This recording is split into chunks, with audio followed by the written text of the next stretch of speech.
क्या आपको पता है कि मैकडॉनल्ड्स इंडिया जो कि एक लिस्टेड कंपनी है वेस्ट लाइफ डेवलपमेंट के नाम से, जिसके पास एक फ्रेंचाइजी है मैकडॉनल्ड्स की इंडिया के साउथ और वेस्ट मार्केट के अंदर, उनके आज की डेट में इंडिया के अंदर 380 आउटलेट्स हैं अक्रॉस वेरियस सिटीज़।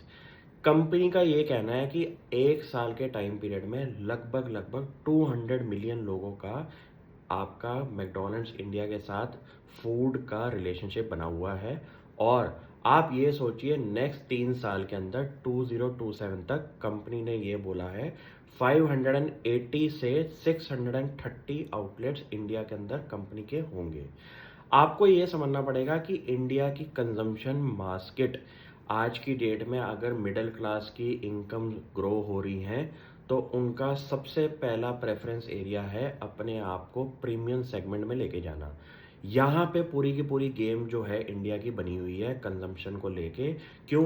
क्योंकि ऐसे इंडिया के ब्रांड्स आपको पकड़ने हैं जो कि इंडिया की ग्रोथ स्टोरी में इंटैक्ट रहने वाले हैं। जैसे कि आज आपका इंडियन इकोनॉमी का जो जीडीपी नंबर है वो है 4 ट्रिलियन का।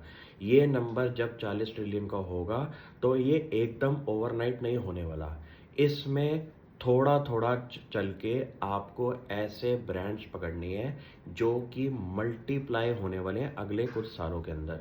रीज़न बीइंग इंडिया का जब कंजम्पशन बास्केट आप चेक करेंगे और वहाँ पे इनकम की ग्रोथ आनी शुरू हो रही है, वहाँ पे सबसे ज़्यादा लोगों का फोकस एरिया प्रीमियमाइजेशन में जाएगा। और इसका एक सिग्निफिकेंट क्राइटेरिया है हमारा फूड ब्रांड्स को लेके। जितने भी इंडिया के अंदर लिस्टेड स्पेस के अंदर आपके फूड ब्रांड्स हैं, वहाँ पे इमेंस ग्रोथ की अपॉर्चुनिटी दिखाई दे रही है। और ये चीज़ें आज की डेट में आपको रियलाइज़ नहीं हो रही। क्यों? क्योंकि आप अगर कैलकुलेशन करें वेस्ट लाइफ फूड डेवलपमेंट की, इंडिया के अंदर जिसके पास मैकडॉनल्ड्स इंडिया की फ्रेंचाइजी है, आप ये सोचिए कि इंडिया जैसी कंट्री के अंदर एक कंपनी के पास जहाँ पे फ्रेंचाइजी है पूरे हाफ ऑफ इंडिया की, उसकी market capitalisation is close to around 1.2 billion dollars.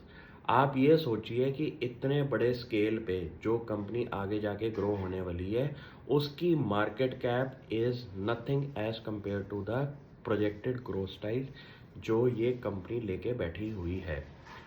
आपको ये समझना पड़ेगा कि जहाँ पे इंडिया का ग्रोथ इंजन बैठा हुआ है वो है हमारा इंडिया की डेमोग्राफिक्स पॉपुलेशन सेट।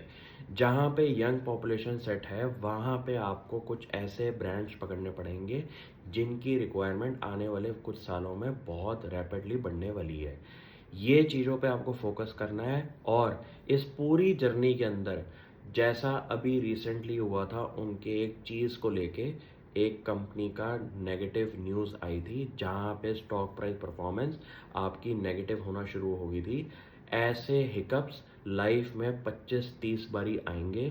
और हर बारी ये अच्छी कंपनी की ग्रोथ स्ट्रेटजी ये होती है कि ऐसे सिचुएशन के अंदर अपने आप को बाहर लेके आना और वापस अपने ग्रोथ इंजन पे बैठना। ये ब्रांडेड बिजनेस के अंदर प्रॉब्लम्स कहाँ आती हैं कि कुछ आउटलेट्स में कोई अगर ऐसा केस आता है, पूरे के पूरे बिजनेस के ऊपर क्वेश्चन मार्क शुरू हो जाता है। और वहीं पे कंपनी अपना अर्ली मूवर एडवांटेज दिखाती है कि हमने उस सिचुएशन को कैसे कंट्रोल किया। कंपनी के पास वापस सर्टिफिकेशन आ गई बिजनेस ऑपरेट करने की, चीज़ वाला जो पार्ट था उनका। और यही एक अच्छी कंपनी की खासियत रहती है।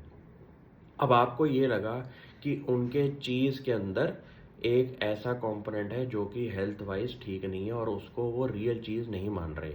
लेकिन आप ये सोचिए कि जिस लेवल पे मैकडॉनल्ड्स वर्ल्ड वाइड काम करता है, उनकी सप्लाई चेन के अंदर ऐसी कमियां पॉसिबल ही नहीं है।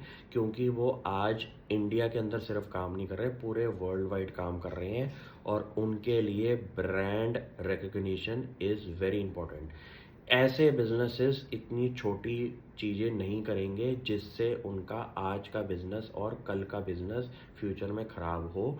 और यही चीज़ कंपनी ने एकदम 1 वीक के टाइम पीरियड में सॉल्व करके दिखाई। इतना आपको समझना पड़ेगा कि अगर एक ब्रांड के साथ आप काम कर रहे हो, उनकी टीम साइज इतना रैपिड होता है एग्जीक्यूशन के अंदर, किसी भी सिचुएशन के अंदर अपने आप को ठीक करने का। इसलिए ये कंपनियाँ इतने बड़े लेवल पे काम कर पा रही हैं। और आप ऐसे ब्रांडेड बिज़नेस के साथ जुड़े रहेंगे अगले 5-10 सालों के साथ, तो आपको भी मज़ा आएगा। Thank you.